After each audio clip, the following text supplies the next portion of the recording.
Are indicted on a wide range of charges, including murder, and a man is sentenced for a string of carjackings. Now, it comes nearly 4 months after state leaders announced a plan to fight crime in Baltimore. This Al Capone model of prosecution is designed to take violent people off the streets by any appropriate legal means necessary. Fox 45's Alexa Ashwell will take a closer look at the crackdown on carjackings in just a few minutes. Our team coverage begins with Jeff Abel and the charges facing the alleged gang members. Jeff. Well, this sweeping indictment goes straight to the core of the Black Guerrilla gang family. And it is a family with a very strict code of conduct that can be lethal to anyone who fails to comply. Investigators say the Black Guerrilla family has been terrorizing city streets for almost a decade. And according to federal prosecutors, the highly organized gang has brought guns, drugs, and death to an already violent city. The Black Guerrilla family is singularly the most significant threat to public safety in Baltimore for the past decade or longer. A federal indictment unsealed today charges 6 men associated with the gang with 6 murders, 11 shootings, and any number of attempted murders and robberies. And among those charged is Baltimore rapper Y.G.G. Tay, whose name is Devontae Harrison. According to the indictment, Harrison partnered more than a decade ago with a BGF member and began supplying heroin and cocaine to street-level drug shops in Baltimore City. And when a customer failed to pay his drug debt, prosecutors say Harrison supplied the BGF member with $10,000 and a gun, which the BGF member used to shoot the man to death. On another day, prosecutors say defendant Barack Olds shot and killed a neighborhood drug trafficker while she was pushing her infant daughter in a stroller. The reason? She failed to obtain permission from BGF. They are ruthless, they are organized, they are cunning, and they are too often 2 steps ahead of law enforcement. But this summer, a new violent crime reduction unit was created to get 1 step ahead of violent criminals. Violence has been at extraordinary rates for far too long, and exceptional times require exceptional actions. Former prosecutor T-Rell predicts today's indictment will have an impact. When they come in with the heavy hammer of a federal judge and federal sentencing guidelines, you know that that's going to send a clear signal that this violence is not going to be tolerated.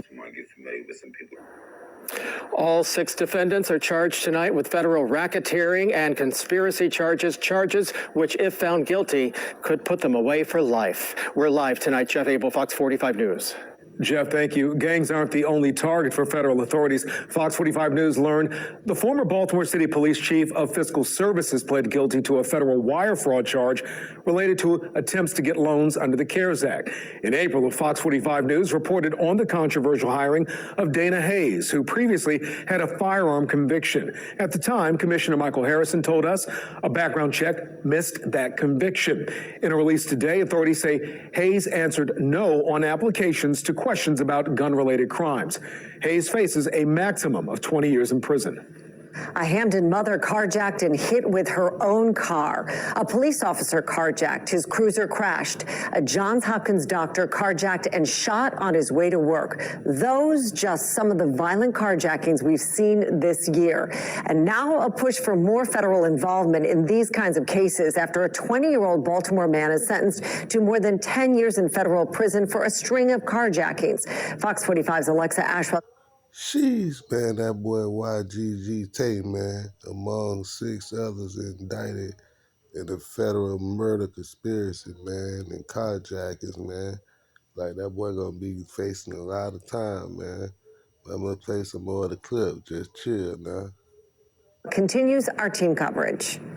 Carjacking is a federal crime, and many believe it should more often be treated as such in order to better ensure consequence. A crime of opportunity, sometimes a targeted attack, and often a means to carry out other crimes. Carjackings continue to plague Baltimore. Online data showing there have been at least 634 cases reported throughout the city this year alone. That's a 20% increase compared to this time last year, and a city growing restless for solutions. Man. Well, there's a lot of carjacking going on in Baltimore, man, so you better guard your grill. That boy Y.G.G. man, He finna be doing a lot of time, man, with this federal murder conspiracy, man. I'm gonna keep playing y'all some more, though. Just leave y'all thoughts in the comments.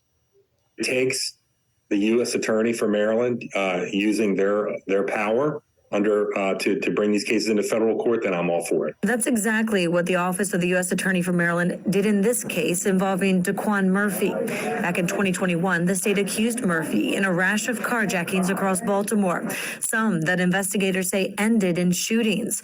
Murphy was convicted of murder and 2 other cases of attempted murder, but the federal court also went after him just days ago, sentencing Murphy to 15 years in federal prison for 2 armed carjackings and an attempted armed robbery. There's a situation where we call it dual sovereignty.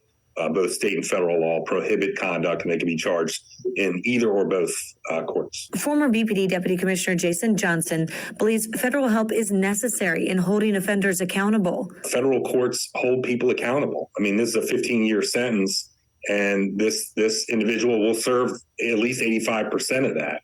In state court, you could be sentenced to 15 years and serve nothing, or serve just a few months and be out on parole or some other mechanism to get out early.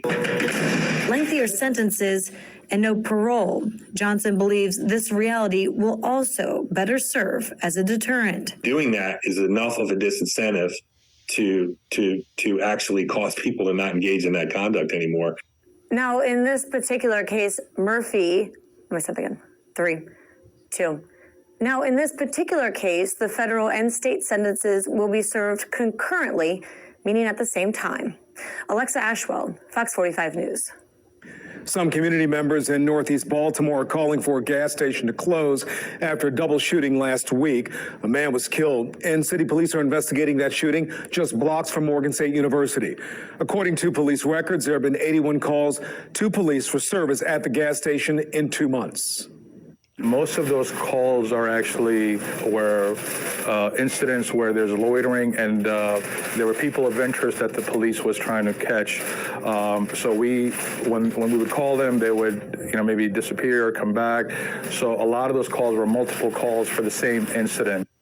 There is a code in place that would allow the police commissioner to shut down the gas station for up to a year if he determines it's a public nuisance.